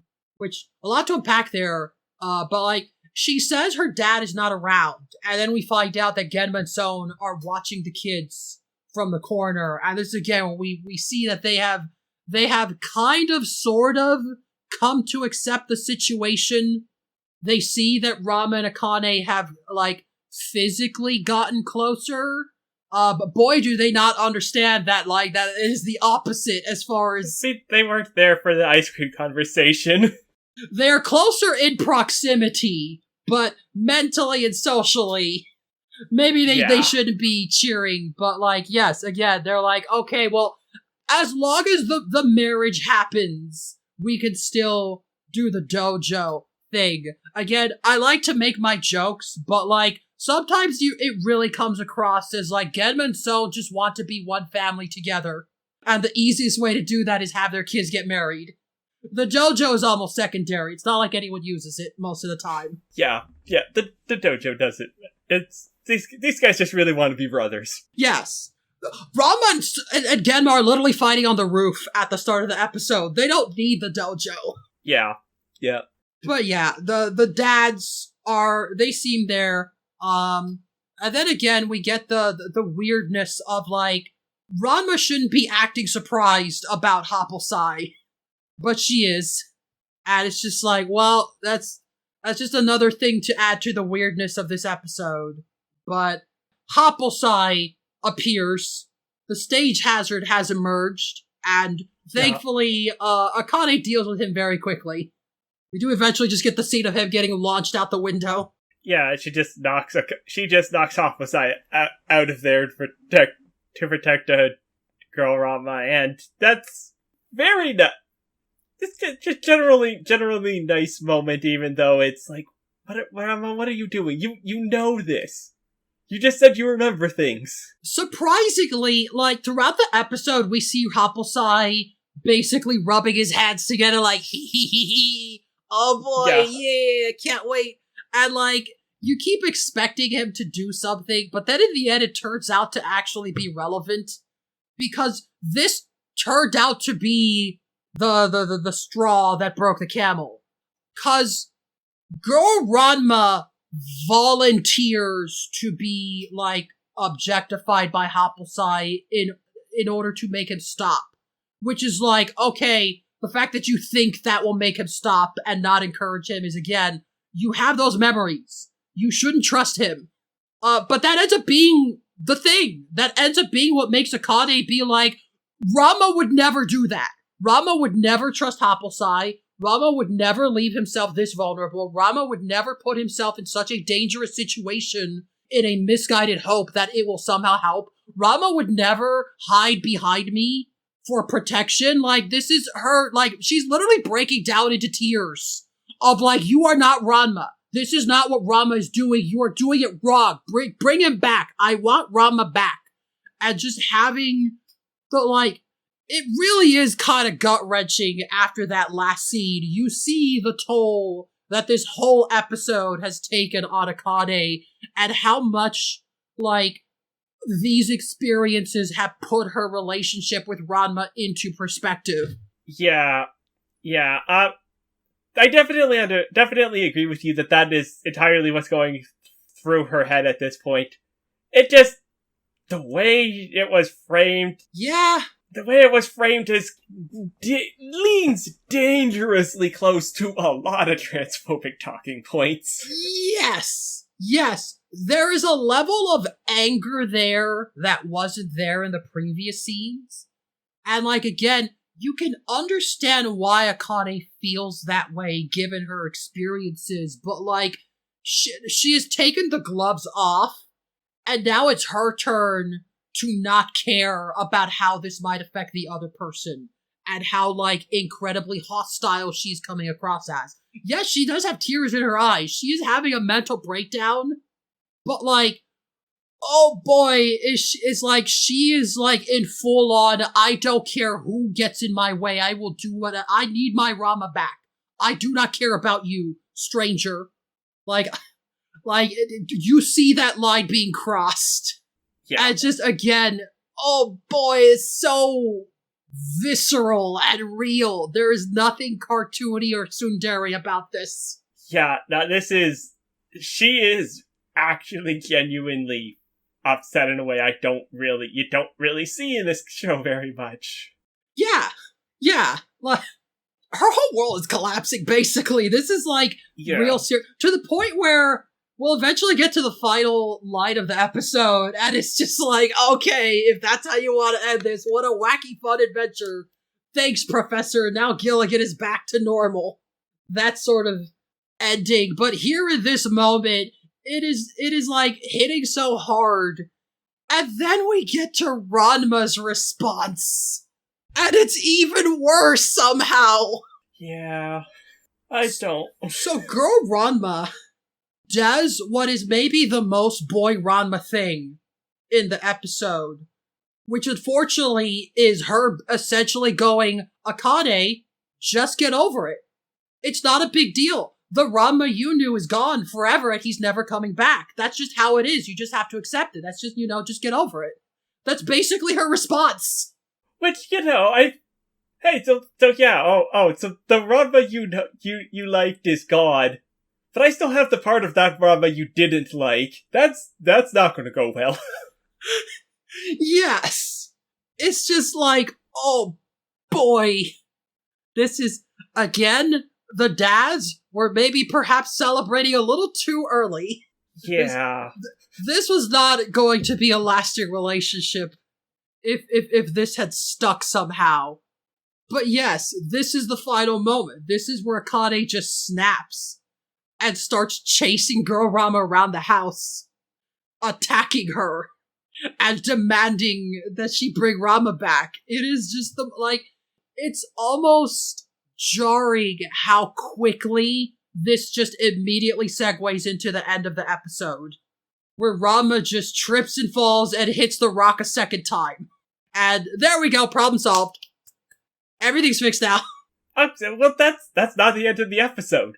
Not the end, but... But the fact that it's like, then it's like, oh yeah, no, I'm back, and sucker punches Genma, and is like, oh, they start fighting again, and he gets hit into the rock again, and goes back to Girl Ranma at the very end, and it's like, okay, no, there's something wrong with that rock.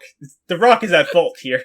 Yes, so Rama gets hit a third time, and I don't think that's Girl Ranma. It's a bit less clear in the original, the English dub frames it as if a third persona has come out because she's talking in a little country hillbilly voice.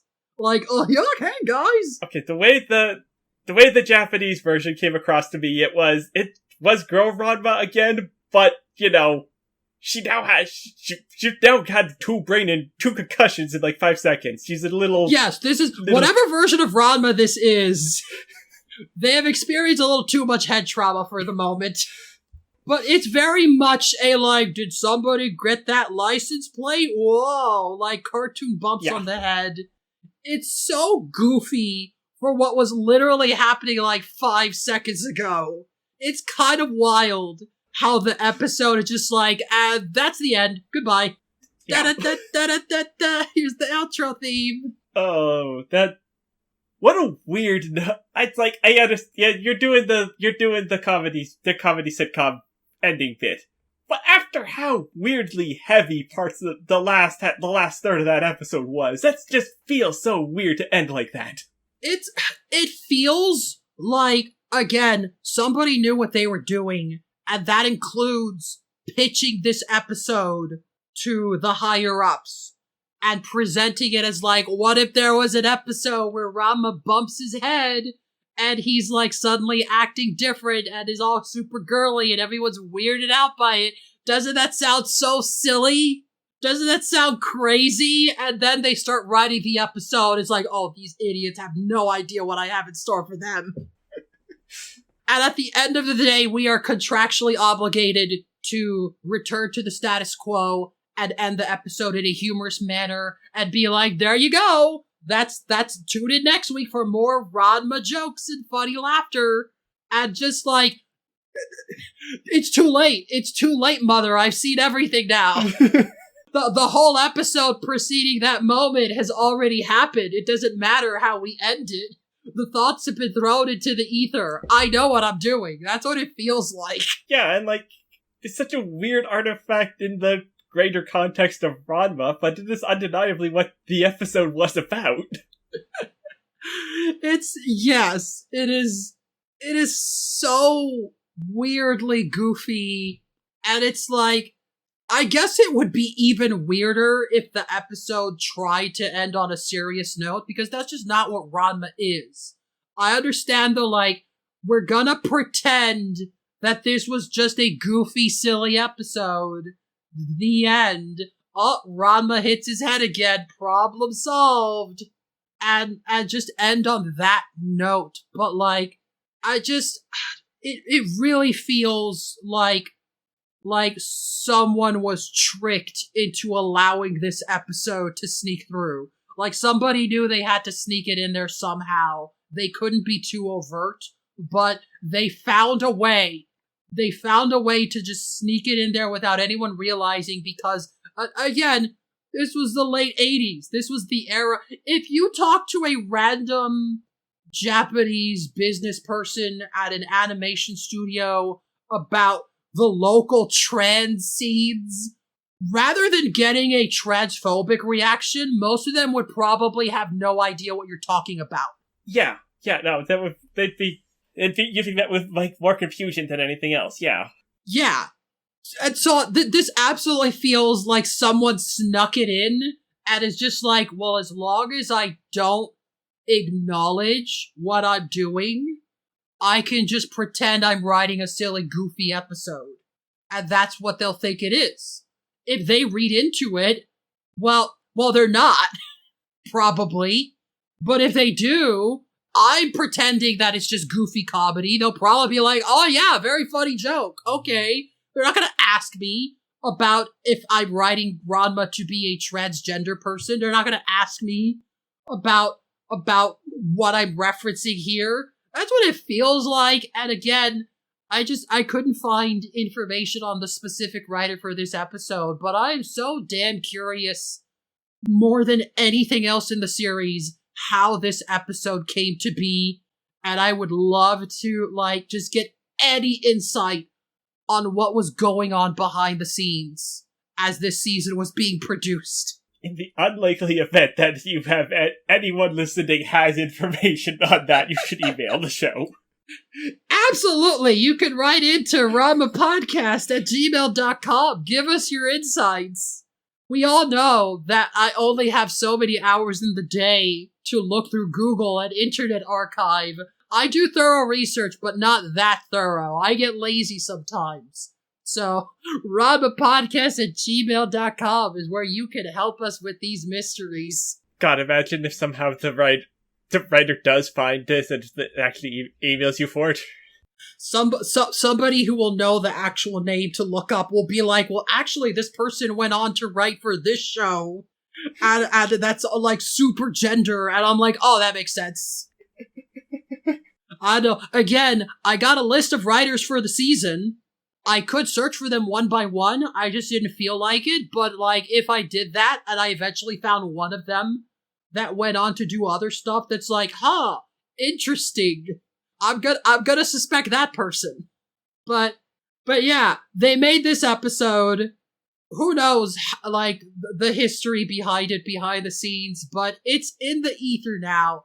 It is a very well-known episode, and if someone were to do a queer anime podcast about gay and trans episodes, and they don't know that this one exists, well then clearly somebody failed them, and did not inform them of what they should have been talking about instead. You've done your part now. And yeah, that was that episode. I remember me being like, is this gonna be enough for one podcast? It is still just one episode. I'd like, how thorough am I gonna have to be? Hold on, let me talk about the animation. Let me talk about this as well. Let me get some extra tidbits in there. Let me reference Danganronpa and Monk to pad things out. But there was a lot going on here. Yes. As I said, if I inserted this into another conversation, it would have greatly overtaken it. Cause yes, there is a lot to unpack in this episode. It simultaneously this feels like what people who have never seen Ranma before and have only seen like fan art and memes think the show is. Yeah, that's pretty true. It absolutely does not feel like a standard episode. And again, the fact that this was like the fourth filler episode ever, like they made one filler episode at a clip show in the first season. Second season had none, and then they started production on season 3. So like those other filler episodes were likely not even done yet by the time this one began production. So, like, imagine someone being told, like, we need an original story that's not from the manga. This is one of the first things that came to mind out of everyone in that team. The first thing. Yeah. So yeah. Very, very noteworthy episode.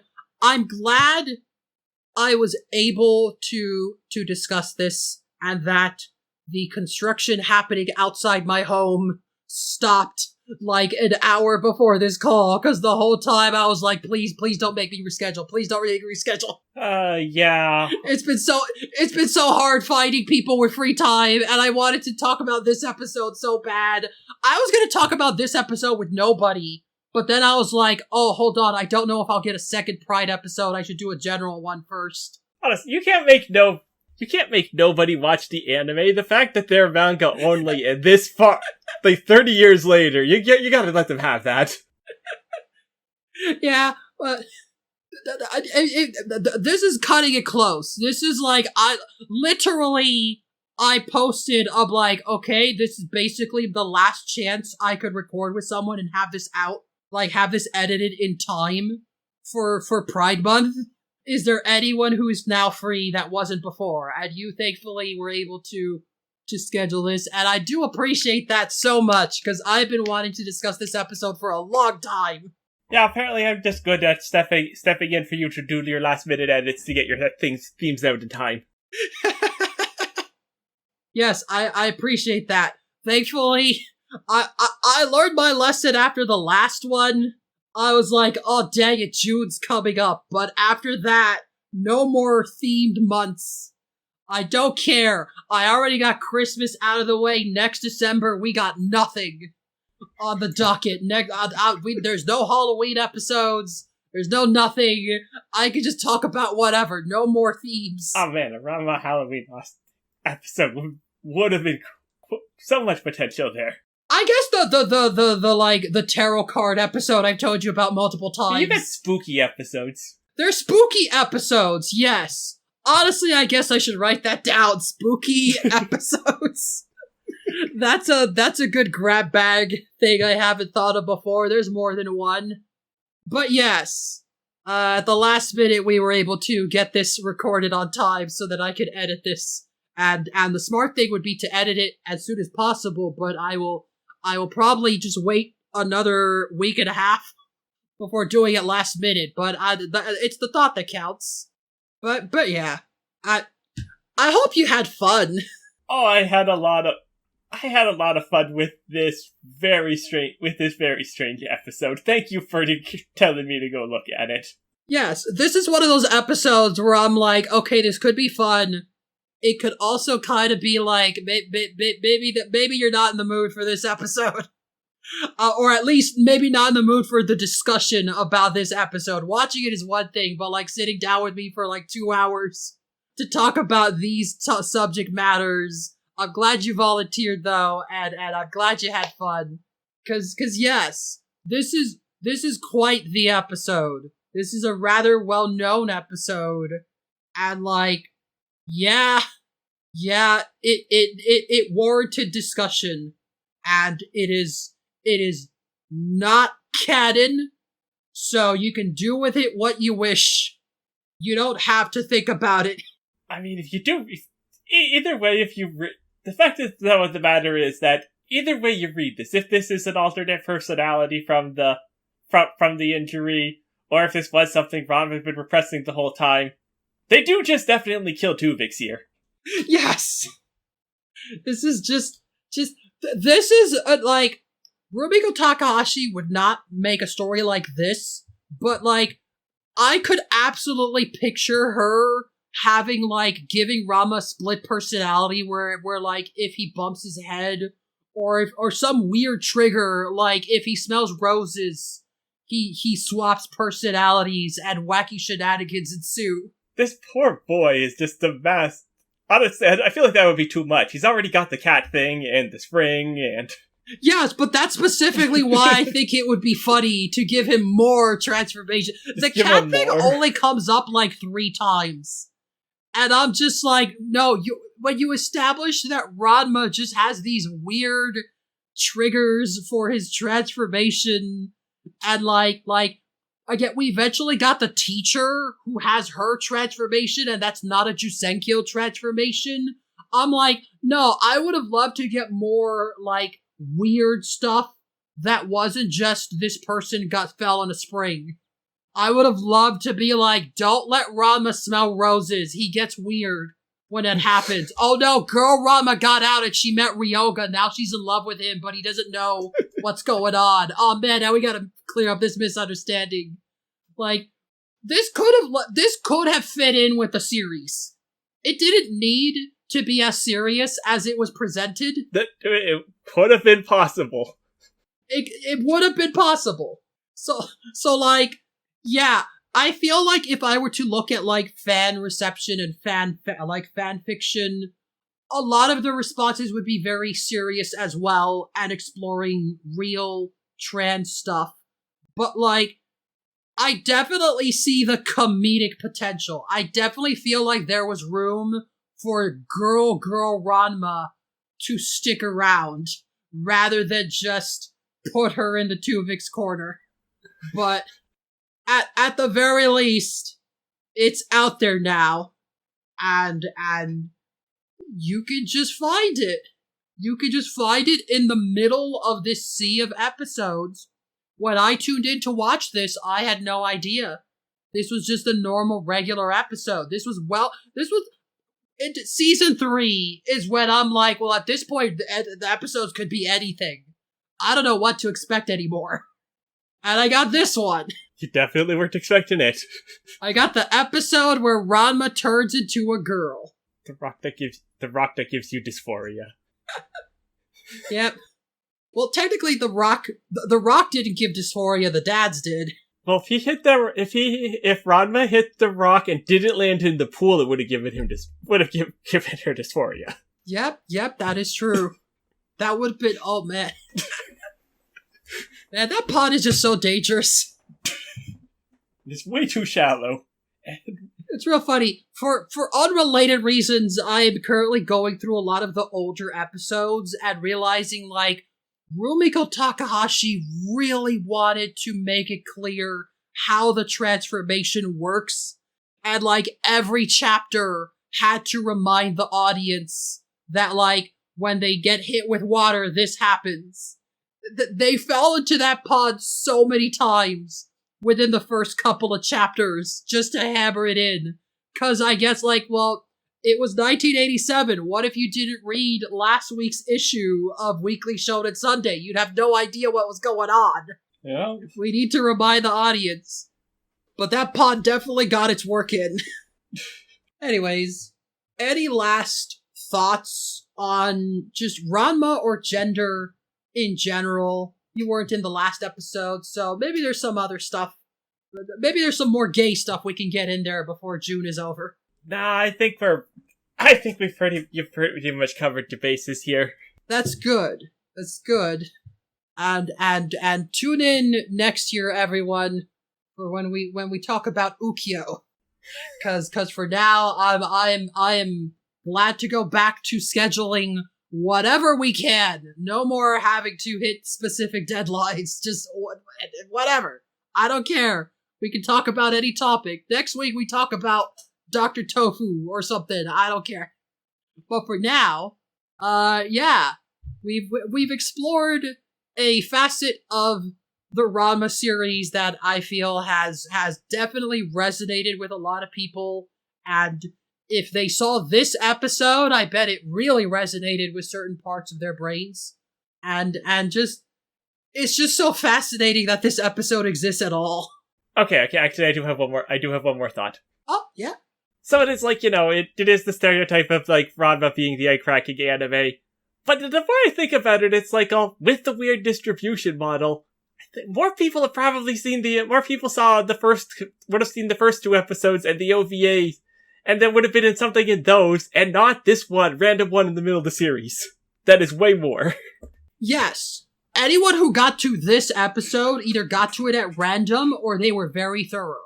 Which is just even funnier to imagine. It's like those things of like you're talking in the playground of like, hey, my cousin watched this episode of Ranma where this happened. And like, what? Huh? Just this thing that like so few people are gonna encounter. But the percentage of people who resonate with it among that population might have been slightly skewed. It might be.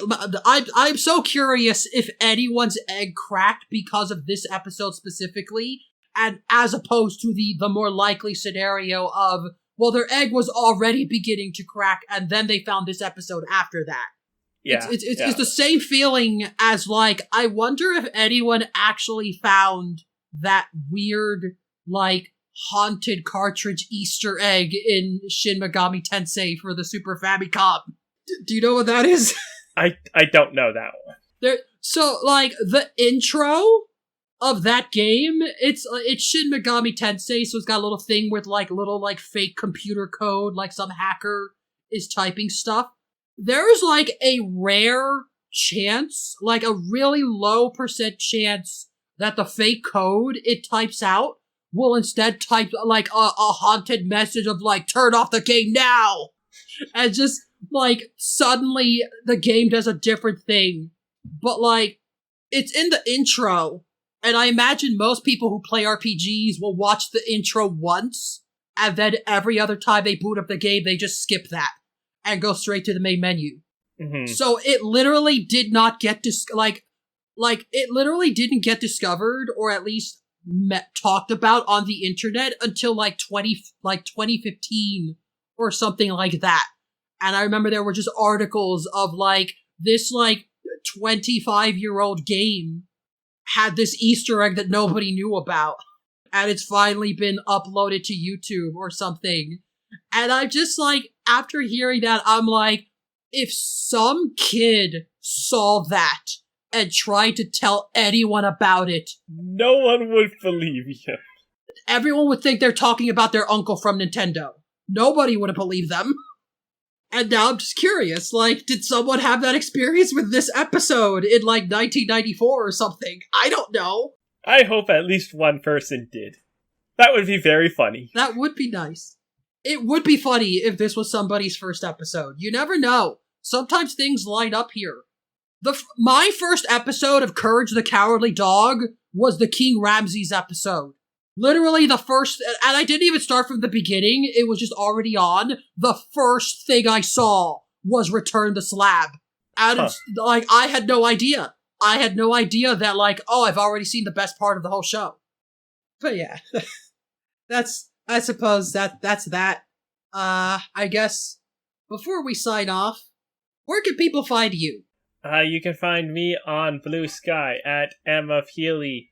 And you can also hear me on the podcast Battle of the Blorbos, where we put all of your favorite characters through a series of random and arbitrary challenges to find out who is the best and who is the worst. And you can find links to that podcast on Blue Sky at Battle Blorbo Pod. You know what? I think I'm gonna add something to your challenge list of like most likely to like sneak something past the censors while in the writer's room. That would be a fun addition. I support this. Who can covertly write a woke episode without their bosses realizing? But yeah, that's a fun show. And we already plugged this show that you're listening to right now. If you enjoy it, I hope you continue to enjoy it. I hope you continue to remember the fact that I have a Ko-fi link. Maybe someday I'll get a tip for something there, and I will buy myself a donut with that money. But for now, I suppose that's the end of this discussion with this episode. And I don't even have a joke. I just want everyone to have a happy Pride.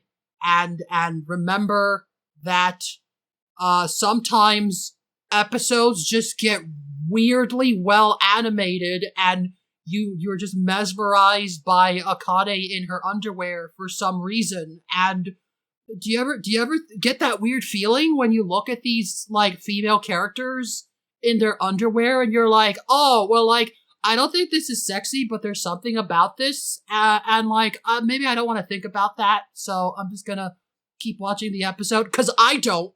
I've never felt that. Anyways, good night, everyone. Also, watch your step around slippery ponds. Like, concussions are serious. Yeah! Even if they don't trans your gender. They could do something actually harmful. Like, man, that pond sounded too good for too long. Good night, folks. Good night.